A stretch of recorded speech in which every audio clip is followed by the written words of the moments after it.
Começa agora o Revista TST, com as notícias que foram destaque ao longo da semana no Tribunal Superior do Trabalho. E no programa de hoje você confere: a ação de gestante que teve de aguardar um mês para retirada de feto deve ser reexaminada pelo TRT. Remarcação de férias sem autorização do chefe caracteriza insubordinação. No quadro Quero Post, saiba de quanto tempo deve ser o intervalo entre as jornadas de trabalho. E veja também: o direito desportivo e suas particularidades é tema de seminário no TST. O Revista TST está no ar.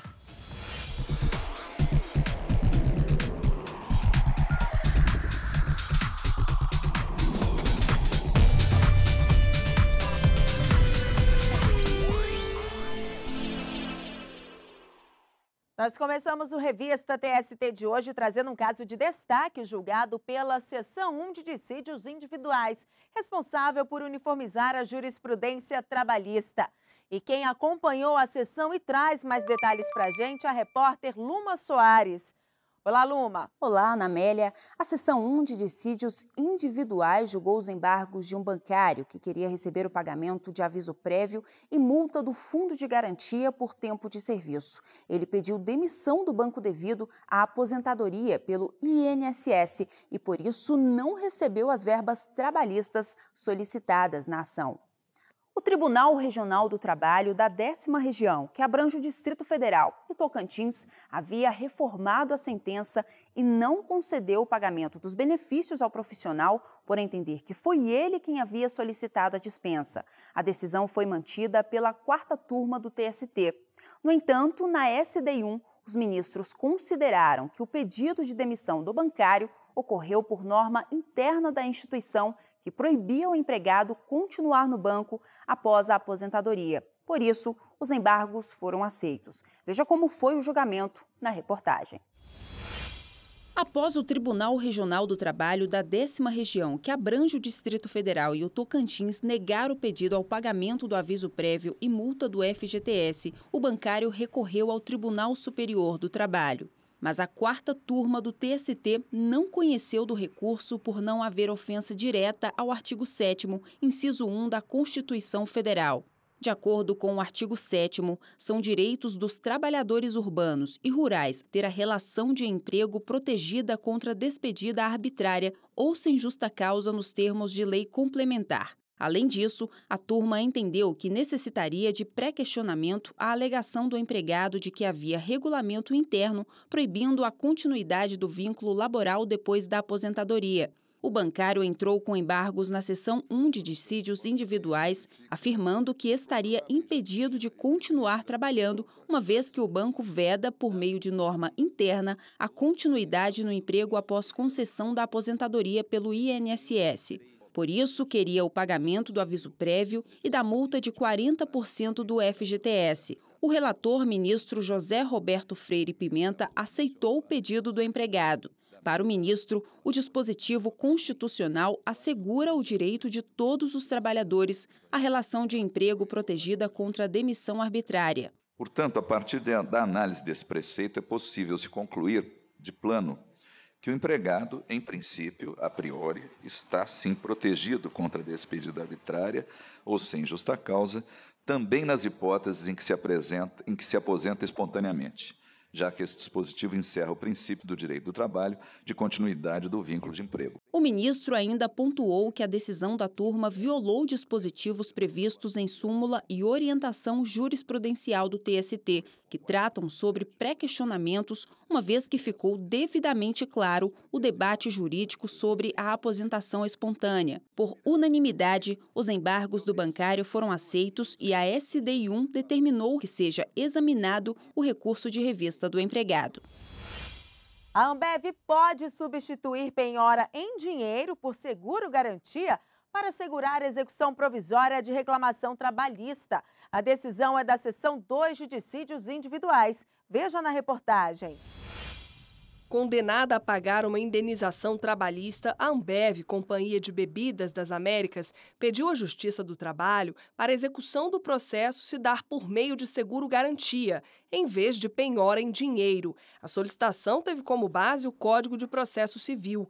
De acordo com o artigo 835, parágrafo 2º do Código de Processo Civil, para fins de substituição da penhora, equiparam-se a dinheiro a fiança bancária e o seguro-garantia judicial, desde que em valor não inferior ao do débito constante da inicial, acrescido de 30%. A empresa comprovou na Justiça que apresentou o seguro-garantia no valor de quase R$380 mil, o valor de pouco mais de R$191 mil e mais o acréscimo de 30%.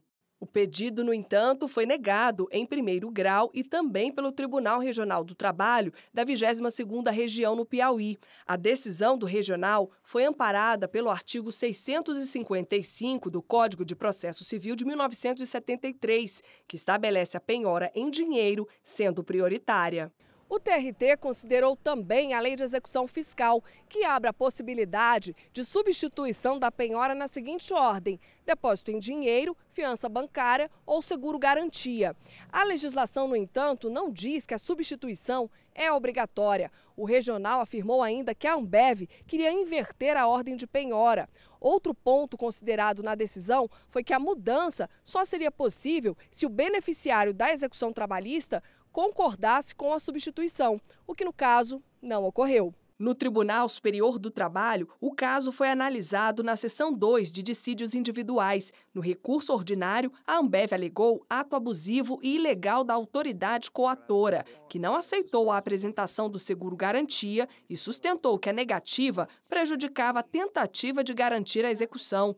A ministra relatora, Maria Helena Malman, se baseou na orientação jurisprudencial 59 da SDI 2. Pela OJ, a carta-fiança bancária e o seguro-garantia judicial, desde que em valor não inferior ao do débito em execução, acrescido de 30%, equivalem a dinheiro para efeito da gradação dos bens penhoráveis. A relatora concluiu que a execução deve ser processada da forma menos grave ao executado, no caso a Ambev, sendo certo também que a execução deve ocorrer para garantir o pagamento da dívida trabalhista. Assim, a ministra aceitou o pedido da empresa. Eu conheço do recurso ordinário e dou-lhe provimento para considerar a segurança pleiteada e dessa forma assegurar o direito da impetrante de garantir a execução provisória nos autos da reclamação trabalhista. Determino que seja expedido ofício à autoridade coautora, que é o presidente do Tribunal Regional do Trabalho da 22ª Região, a fim de cientificá-lo ter a decisão. Matéria recorrente, matéria conhecida. O voto da ministra Maria Helena Malman foi acompanhado por unanimidade. Você já conhece a Biblioteca Digital do TST? A cada mês fica disponível na página uma seleção de artigos e capítulos de livros sobre algum tema do direito do trabalho. E o tema do mês de outubro da Biblioteca Digital é teletrabalho. Para acessar e baixar gratuitamente documentos sobre o assunto, acesse tst.jus.br/biblioteca. E depois do intervalo, quero post, saiba de quanto tempo deve ser o intervalo entre as jornadas de trabalho.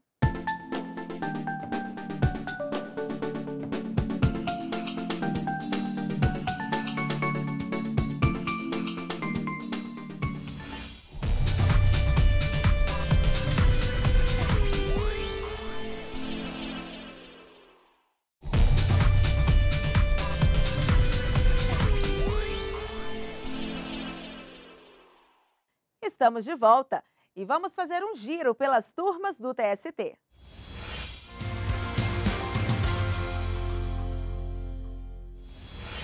E vamos começar o giro de notícias pela 5ª turma. A turma considerou cabível a advertência aplicada a uma empregada da Companhia Imobiliária de Brasília, TerraCap, que alterou as próprias férias no sistema sem comunicar à chefia imediata. Inicialmente, os juízos de 1º e 2º grau haviam considerado indevida a punição aplicada à profissional pela TerraCap. O entendimento era de que o regulamento interno da companhia não previa punições aos empregados em caso de descumprimento da norma relativa às férias. Ao julgar o recurso da Terracap ao TST, o relator, ministro Breno Medeiros, entendeu que a conduta da profissional implicou quebra de autoridade do chefe imediato, tendo em vista que a norma interna da empresa prevê a responsabilidade do gestor para a concessão e a programação das férias dos empregados. Para o ministro, ficou caracterizada a insubordinação. E a primeira turma determinou que o TRT na Bahia reexamine a ação de gestante que teve de aguardar um mês para retirar feto morto porque estava sem cobertura do plano de saúde. A empregada alegou na Justiça do Trabalho que só descobriu que estava grávida no curso do aviso prévio. A profissional pediu então a Losango Promoções a inclusão imediata dela no plano de saúde, mas a empresa a orientou a procurar o SUS, o Sistema Único de Saúde. Durante a gestação, a profissional sofreu um aborto espontâneo e teve que esperar quase um mês para fazer a curetagem para retirar o feto sem vida. A mulher argumentou que tinha direito à estabilidade e, portanto, ao plano de saúde da empresa e reivindicou indenização por danos morais. Mas o pedido foi negado em primeiro e segundo grau. O Tribunal Regional do Trabalho da 5ª Região na Bahia entendeu não caber dano moral para o caso, porque a demissão não foi decorrente de discriminação.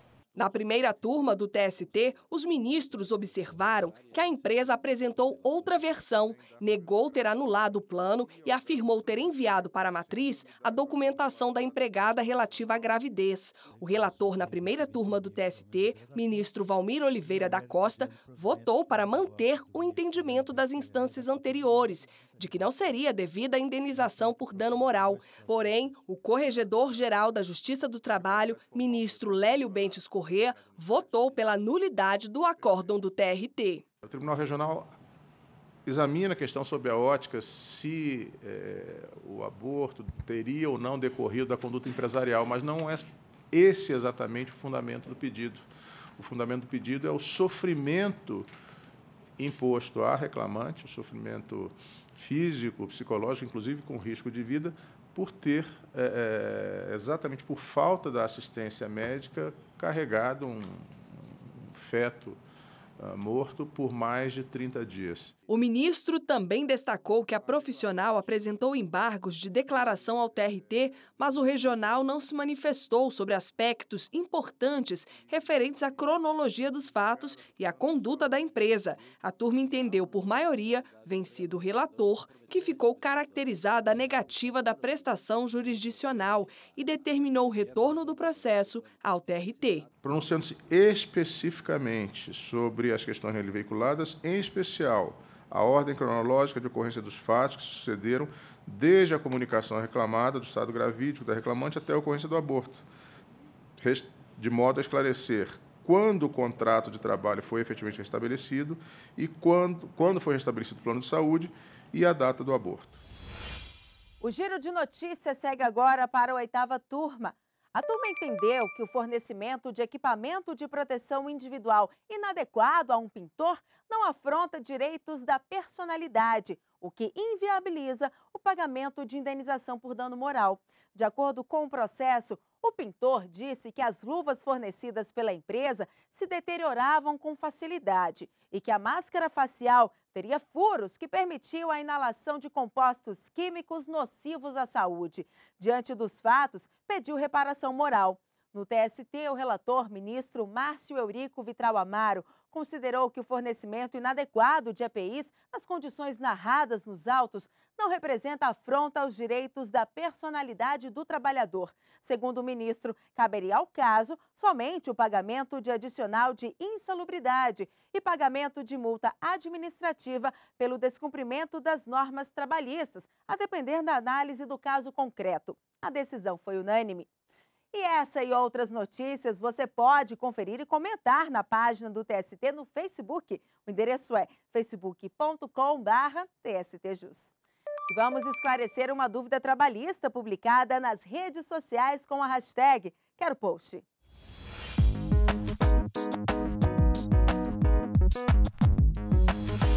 E a pergunta foi publicada no Facebook com a hashtag Quero Post. A Graziela Ortiz quer saber de quanto tempo deve ser o intervalo entre as jornadas de trabalho. Vamos conferir na reportagem.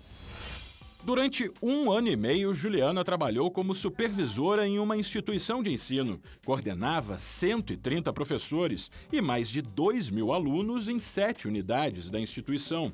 Quando eu chegava em casa, tarde da noite, ainda atendia a demanda de alguns docentes, que era o horário que eles conseguiam sentar para planejar suas aulas, e surgiam as dúvidas, eles vinham me procurar pelo WhatsApp. O excesso de tarefas fazia com que ela trabalhasse até 14 horas por dia. Resultado, acabou tendo problemas de saúde. Na hora que eu deitava para descansar, era a hora que vinha aquela crise de ansiedade, eu não conseguia descansar, meu cérebro não parava. Era a hora que eu pensava mais ainda nos problemas. E aí eu tinha taquicardia, já ocorreu de eu desmaiar. De acordo com a CLT, entre 2 jornadas de trabalho, o profissional tem direito a um período mínimo de 11 horas consecutivas de descanso. A fixação desse intervalo tem como objetivo garantir que o empregado possa se restabelecer fisicamente e, assim, começar um novo dia de trabalho.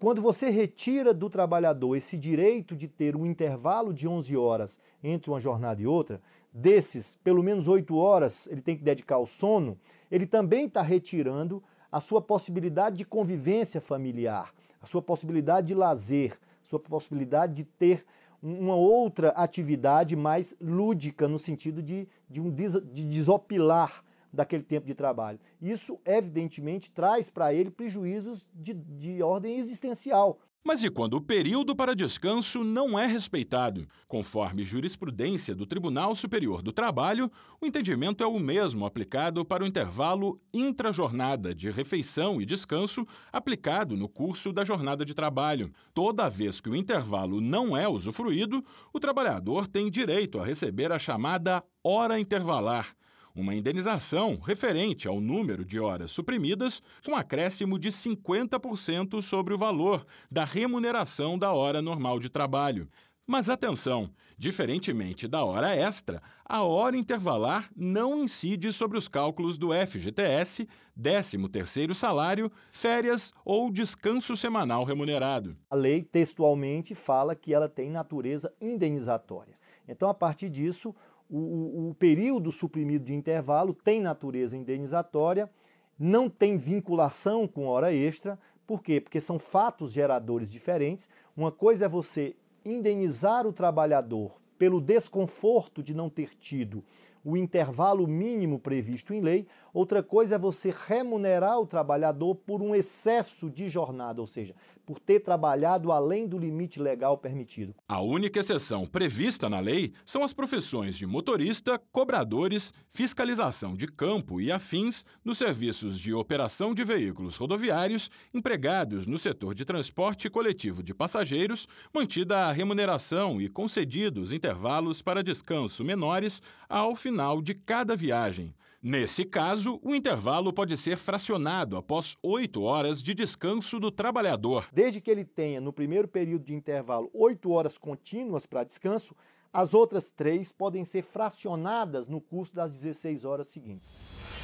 E no próximo bloco, o direito desportivo e suas particularidades é tema de seminário no TST.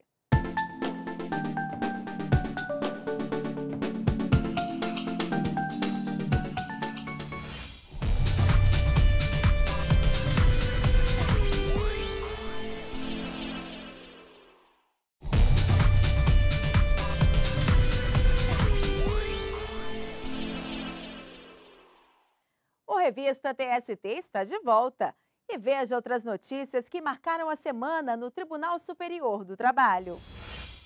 O TST e a Ordem dos Advogados do Brasil fizeram parceria para a participação da advocacia brasileira na 7ª edição da Pesquisa de Satisfação do TST, em que a ouvidoria do tribunal avalia, junto com a sociedade, a qualidade dos serviços prestados pelo órgão. A parceria foi fechada entre o presidente do TST, ministro Brito Pereira, e o ministro Cláudio Brandão, ouvidor-geral do TST, e o presidente nacional do Conselho Federal da OAB, Cláudio Lamáquia. O vice-presidente do Tribunal Superior do Trabalho, ministro Renato de Lacerda Paiva, apresentou proposta de acordo coletivo de trabalho para a Conab e os trabalhadores da empresa. A proposta prevê reajuste de salário e de benefícios vinculados a ele no valor de 100% do Índice Nacional de Preços ao Consumidor, acumulado entre setembro de 2016 e agosto de 2017, e de 60% do INPC entre setembro do ano passado e agosto deste ano. Os empregados têm até 11 de outubro para se manifestarem sobre a proposta. A Conab deverá se pronunciar até o dia 15 deste mês. E os empregados de Furnas Centrais Elétricas aprovaram proposta do vice-presidente do TST, ministro Renato de Lacerda Paiva, para resolver impasse sobre a parcela relativa à participação nos lucros e resultados. O ministro propôs que fossem pagos os valores incontroversos da PLR, com quitação limitada aos valores efetivamente recebidos, e também que as entidades sindicais continuassem com processos judiciais sobre a parte controvertida, sem o impedimento de se abrir nova rodada de negociação. O Corregedor-Geral da Justiça do Trabalho, o ministro Lélio Bentes Corrêa, editou recomendação orientando os juízes do trabalho a proferirem, sempre que possível, sentenças condenatórias líquidas, ou seja, contendo os valores devidos à parte vencedora.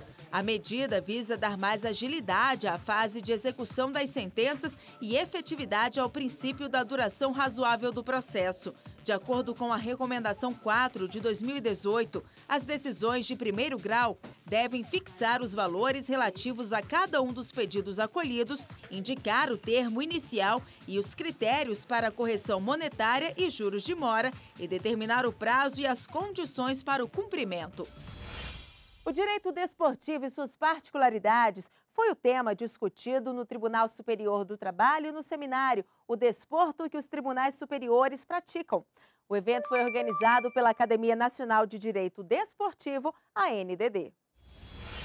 Representantes de diferentes esferas do Poder Judiciário participaram no Tribunal Superior do Trabalho do seminário O Desporto que os Tribunais Superiores Praticam, promovido pela Academia Nacional de Direito Desportivo, a ANDD, em parceria com o TST. O encontro debateu o papel da Justiça como mediadora da relação entre clubes e atletas. O Tribunal Superior do Trabalho é o órgão destinado a uniformizar a jurisprudência trabalhista. Então, é um grande evento para estudar o direito desportivo e saber como o Tribunal Superior do Trabalho está enfrentando essa questão nesse segmento do direito e do conhecimento. Para o presidente da ANDD, ministro Guilherme Caputo Bastos, é preciso ampliar o debate sobre o direito desportivo, inclusive entre outros tribunais superiores.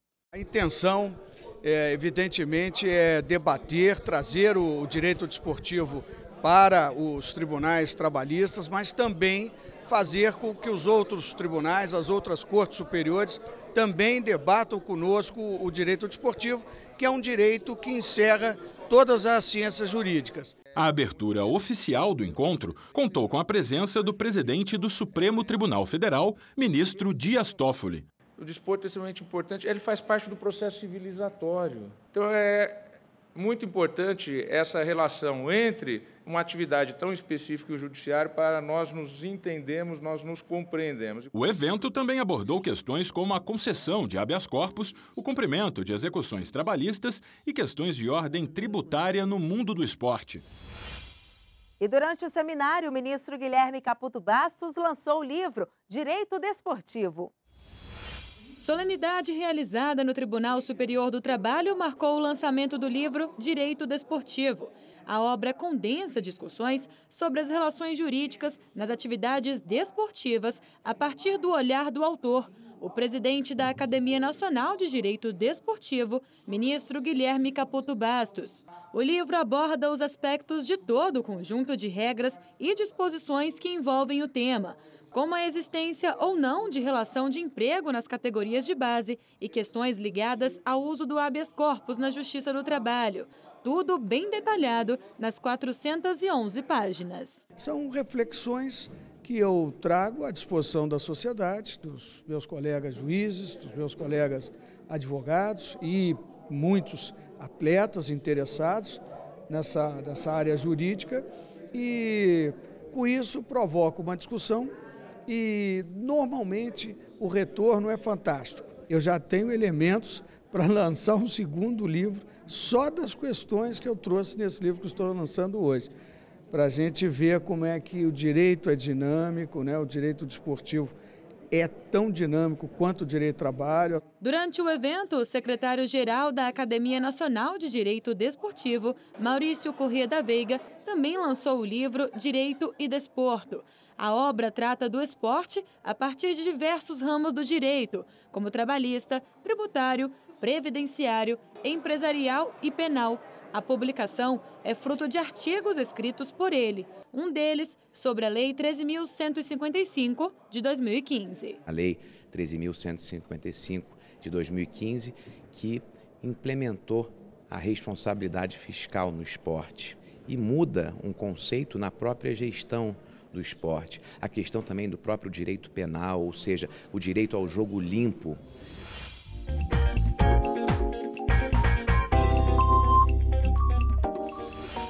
Vamos conferir os destaques da semana do programa de rádio produzido pelo TST Trabalho e Justiça. E quem conta pra gente é o apresentador Anderson Conrado. Olá, Anderson. Olá, Ana Amélia. No Trabalho e Justiça da próxima semana teremos a segunda reportagem especial da série sobre violência no trabalho. Vamos saber o que a legislação prevê em relação às vítimas de perseguições, chacotas e cobranças abusivas no ambiente profissional.